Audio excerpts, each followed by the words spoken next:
Hi, everyone. Thank you so much for being here. It's a beautiful day in Lisbon. Big shout out to the organizers actually for putting this together. I absolutely love the venue, love the setup. Cool. Hi, everyone. My name is Kohlhaas, and I'm the founder of a company called Molecule, and one of the founding stewards and initiator of a new DAO called VitaDAO. And so VitaDAO is focused on decentralized funding and governance of longevity research. And this is a tweet that we found fitting around what actually DAOs are capable of, and it's one of our guiding design principles. With VitaDAO, we really wanted to push the edges of what is possible today, and tackle one of the biggest problems that we see in the world today, which is how we fund innovation around medicine. And so this is a cool tweet from Nick.E from Nick Johnson. What's the single most impactful thing a DAO could do with $1 million today? And well, we thought one of the single most impactful things that we see is extending human lifespan and enabling people to live longer and happier lifespans. And if you've never really looked into like the science of aging or longevity research more broadly, longevity basically asks, how can we enable people to live longer and happier lives by essentially delaying the onset of typical age-related diseases such as Alzheimer's, cancers, cardiovascular diseases. So basically asking ourselves, what if we could reach 100 years old, 120, maybe even 150, but without spending the last 10 to 20 years of our lives potentially battling disease. So a lot of our healthcare costs in society today effectively come through the onset of these age-related diseases. And if we could avoid that, well, we could all live longer and happier lives, and that is a cause worth fighting for. Cool. Maybe a little backdrop of how this works, and actually, maybe before I go into that, so my main project is a company called Molecule, and with Molecule, we're building a protocol for decentralized drug development very broadly. I'll go into that a little bit later again. But so we look at pharma and biotech very holistically and ask ourselves, what if pharma worked like an open marketplace that anyone could come into and begin contributing to research and begin contributing to work? And today, actually, what happens, most early-stage therapeutics today are developed in academia and biotech startups. So big pharma, to a large extent, really buys most of its innovation. In fact, only 12% of all early-stage assets are actually in big pharma, and the rest is all in academia. But in academia and biotech, you find a typical problem, which is called the valley of death. So actually, how do we get stuff out of academic labs and out of these early-stage biotech companies, and kind of in this long development funnel to then ultimately bring it to patients.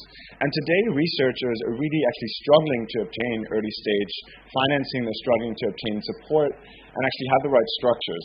So pharma, in that sense, and innovation in pharma is kind of stuck where software development was in the 90s. Do you remember when, in the 90s actually, before open source software, you would go to a store, you would buy a CD with a special key on it from Windows or Microsoft, and then that would be your software license. And today, all of our apps are free to download. There's different monetizations there now, but pharma is really still stuck in that model of almost selling you a CD key. And that's why innovation is very slow and it's very expensive. So we're here to change that. So what is VitaDAO? So VitaDAO is really a decentralized collective focused on funding early-stage longevity research. And our mission is to extend human lifespan by researching, financing, and commercializing longevity therapeutics in an open and accessible and democratic manner. There's another interesting thing with longevity therapeutics, namely that most of them are funded today by VCs, and in many cases by billionaires. So the world's richest people at some point realized that, how can we live longer to enjoy our gains more? But that's also kind of a dangerous thing, because if the richest people in the world become older and older and older, we never really see a big transfer of wealth in society. And so we thought, hey, if longevity therapeutics actually become a thing, they should be widely accessible to humanity. And so VitaDAO and its members are committed to nurturing and developing the intellectual property licenses and data sets that result from these projects. So really actually making the underlying research open and shared. One really important thing that I realized working in the space, and maybe some background, I've been in the space since about 2016. I built a company called Linen Labs, building very early stage Ethereum applications, and then spent a while working at Consensus. They worked on data marketplaces, and one of the things that I always realized in the crypto space was product market fit is extremely important. And Web3 and the longevity space have kind of a strong overlap. And here's a cool quote from Balaji: "Longevity has the potential to be to traditional medicine what crypto is to traditional fines. It changes the terms of the debate. Because with longevity medicine, we could essentially potentially eradicate many diseases that we typically find today. Rather than actually targeting the diseases, you target the source of the disease, which is aging." Skip this. And so what's unique about VitaDAO? So VitaDAO actually owns the intellectual property assets that result from its projects. Members contribute work or funds to join VitaDAO, and VitaDAO typically provides early stage financing in the range of $50K to $1 million to these early stage research projects. The projects are early stage, they're high risk, they're high reward longevity projects. Funding is much faster than what we see in the industry today, so our funding decisions can be 2 to 3 weeks from when a researcher applies. And then our goal is really to build a large community of academics and researchers via a global incentive scheme by them joining the DAO. So right now we have about, I'd say over 100 to 120 different researchers from all over the world that are contributing to this DAO. About over 50 of them are actually active in different working groups. And these are MD PhDs from leading universities across the globe that suddenly were like, wow, this could really be an alternative to how my lab, how our university gets funding. And it actually works today. So VitaDAO I think about 2 months ago, completed the first funding with the University of Copenhagen and their aging research lab to finance early stage research there. And now VitaDAO wholly owns the intellectual property rights and the data that come out of that, which is a world first. So a DAO now funds a lab and owns all of the underlying resulting research. How do we launch VitaDAO? We felt it was really important to launch through a very fair mechanism. So we did a Gnosis auction in June this year. We had about 635 unique participants in the auction. What was special about this auction, it was the first time that the Vita governance token was ever opened up to anyone. So there was no team tokens, there were no investors, there was no VCs. And so the first people that contributed were really just community members. They contributed funds through an auction into the VitaDAO treasury. And from that moment forth, the DAO was immediately owned by its members. And then those members voted on what anyone else, the team actually that built this, the different companies that came together, would own in the DAO. And that actually bootstrapped a very engaged and I think very fair community. VitaDAO at the moment has about 10 million in ETH and USDC that it's now actively deploying into research projects across the world. And if you look at it from a DeFi perspective, what's the TVL now, or like what is the treasury of VitaDAO really what it has? It is now building an IP portfolio. And that can fundamentally become extremely valuable. But now it's also immediately distributed to all of its members. So the members don't own the IP, but they get to govern it. And the IP is straight on held inside of VitaDAO. VitaDAO is a Moloch v3 implementation that we forked and kind of customized. And so the NFTs are actually held within the DAO itself. This is just a rough overview of what the ecosystem works like. So DAO members can contribute funds and receive Vita tokens in return. VitaDAO then works with different labs to get IP into the DAO and give them funds in the form of NFTs. That can be then out-licensed to industry and third parties. And then we also have different data monetization strategies that are now actually opening up the data sets that result from this research. Just additional slide on like the various IP licensing forms that come from this. So you could ask, what does VitaDAO now actually do with the research?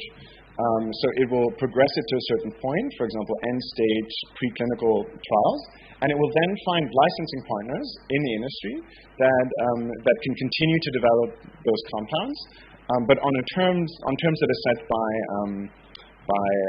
the VitaDAO community. So what's special here is, for example, VitaDAO could say we want to out-license this to another party, but they can only bring it to market up to certain pre-agreed terms. What's the structure of VitaDAO and the general governance structure? And maybe something to pause and just say here is that VitaDAO is very different than other, like, let's say, DeFi DAOs that we've seen emerge, or like pure Web3 DAOs, because it's really bridging like the real world, the old world economy, and the research space, and Web3. So in our Discord, it was really important to kind of create a welcoming place for scientists. So if you actually hop into our Discord, you'll see scientists from biotechs, from universities introducing themselves every day and joining the DAO on a continuous basis. And now those scientists, when they bring in research, they actually get rewarded in Vita tokens. And as the assets kind of progress through VitaDAO's pipeline, people that help assets progress earn more and more Vita tokens. Okay, and so VitaDAO structure, there's members that join through the Gnosis auction or that have been earning Vita tokens through contributions. And then there's different working groups. So VitaDAO has a longevity working group, there's a deal for working group, there's a legal working group, marketing, similar structure that you find in other DAOs, but we put a very strong focus on building a community that is very accommodating to those scientists, where they can share their thoughts, their beliefs, so a strong culture around that, and a strong culture around open science and open access to the underlying data that emerges. This is also a challenge for us sometimes, because what we sometimes lack a little bit is the typical like Web3 memification, pumponomics that you find in other Discords. And that's actually still something that we're trying to like bridge.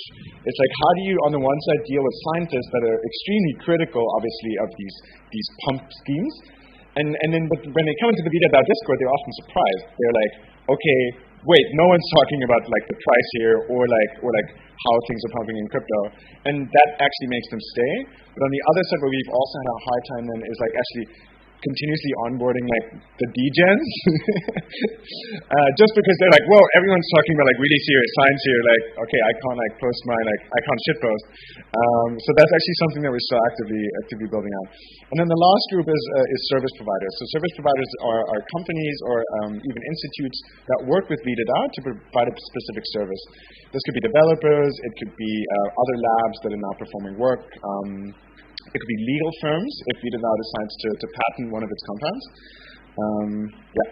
This is kind of what the very rough draft of what the DAO functions like. And then what we've built essentially are different onboarding flows for different people to come in the inner layers. So on the outer layer, you have the Vita community. We've built a very large biotech community on Twitter that now actively gives us a shout out whenever someone mentions new scientific founding models. And then those can become Vita holders. And then Vita holders can become core contributors in those different working groups. And then at the core, we have something that we call Vita Core, which is like the core operational team, and the VitaDAO stewards. So each working group essentially has a steward or co-stewards. And that's kind of how the DAO functions. Those stewards can be elected by the DAO. And the working groups are kind of continuously evolving. We sometimes merge working groups. If we see an advantage there, we create new working groups, or we create project working groups.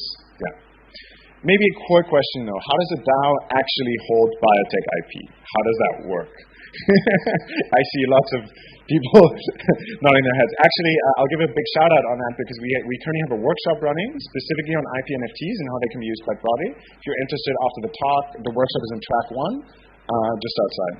So how does it hold biotech IP? So this is where Molecule comes into play. So at Molecule Protocol, we've been developing structures for how IP can travel into Web3 almost for the past 2 years. And so we're on a mission to decentralize drug development very broadly and kind of build an open sea for biotech IP. So this is like NFT Marketplace meets ResearchGate. And here you can kind of see like just a rough UI of what that looks like. And now these are individual research projects that are being uploaded by universities, and we back them with an NFT that now someone could come in, they could bid on them. The researcher defines how much funding they're raising. 5 minutes? Okay, cool. Okay, then I'm going to skip this. Basically, and this was a really hard thing to solve, and I get into how the IP NFT works just now. But we essentially asked ourselves, imagine if NFTs did for researchers what they've done for artists over the last 6 to 12 months. So envision, like, who knows Flamingo DAO? Some people, or Nonce DAO, those kind of structures. So essentially, DAOs that are like building NFT portfolios. And we were like, imagine if there was a Flamingo DAO for diabetes, or for Alzheimer's, or for cancer research. And so essentially that's what we're trying to enable, building communities of scientists, patients, and investors that are funding and acquiring promising research for humanity. This is a rough overview of our tech stack. So essentially what we're doing at Molecule is we're building on the one side, a supply side of how IP travels on chain, and then a demand side of essentially biotech DAOs that can live and work with that IP. Okay, so now we're getting to Biopharma NFTs. So for us, IP NFTs are really a new fundraising mechanism for early stage research. So it's a new technical framework which allows combining NFTs with federated data storage, access control. So essentially, in our case, the data can stay on site. It operates through a combination of Arweave and access control that is built on top of Filecoin that essentially enables the IP NFT to become data rich. And on the other side, it's a new legal framework that utilizes sub-licensing agreements and enables on-chain entities to essentially hold IP. So two things, it's a legal contract, and then it's a federated data access control system, which means now once you can transfer the whole intellectual property rights of a research project and all of the associated data. And if we think what pharma really is, pharma is two things. It's IP and it's data, and it's not much more. If a big biotech company is acquired, it's only acquired for its data and its IP. And what we are trying to do is make data and IP highly liquid, but have it travel through IP NFTs. So this is the anatomy of how an IP NFT works in our case. It starts off with a legal contract that actually can have the identities, the names, and addresses of the corresponding entities. So, for example, a university can have wallet addresses, and essentially then that legal agreement is countersigned by both parties. Remember, an NFT transfer is typically a one-to-one transfer, and so in our case, what happens is both entities agree, hey, these are the licensing terms, and we're countersigning this agreement. And the moment the NFT is transferred, both of that is updated in the smart contract and in the legal agreement.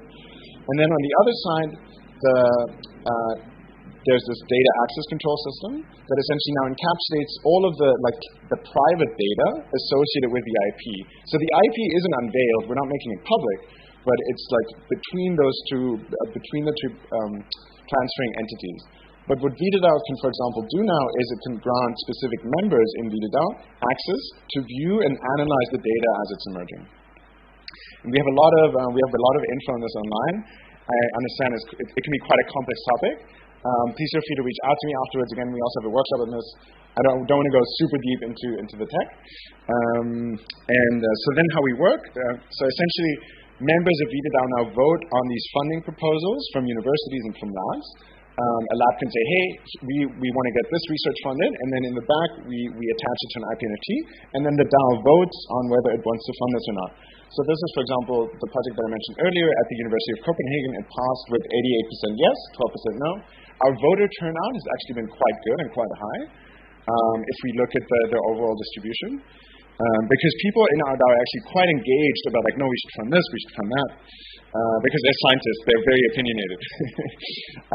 And maybe a last thing is just a little bit about outlook and growth. So we've been amazed by the amount of industry engagement that we've gotten. So real world biotech companies, universities, labs that are reaching out to us. We've quickly gotten deal flow with some of the best longevity VCs. So we're after like 3 or 4 months in the market, we're co-funding projects, or we're competing with some of the best VCs in the industry.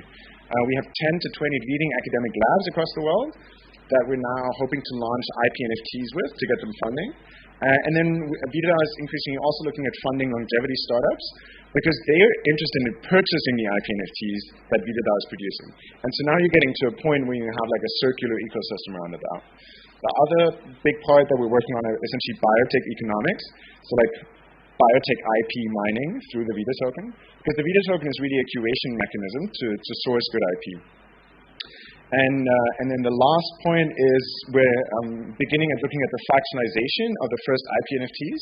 So this would essentially mean creating sub-markets that the DAO can now spin out and essentially could allow anyone to begin contributing to those sub-markets. And then you get into a really interesting point because you're now making the IP highly liquid. And you're also allowing a research team, for example, that got funded through this to raise follow-on funding, but now raise it from a much larger amount of people. So in this case also, I don't have to be a member of VitaDAO anymore to be kind of participating in these projects, but I could also just be a member of the general public and say, cool, I'm really interested in this one project and want to contribute to it. Thank you.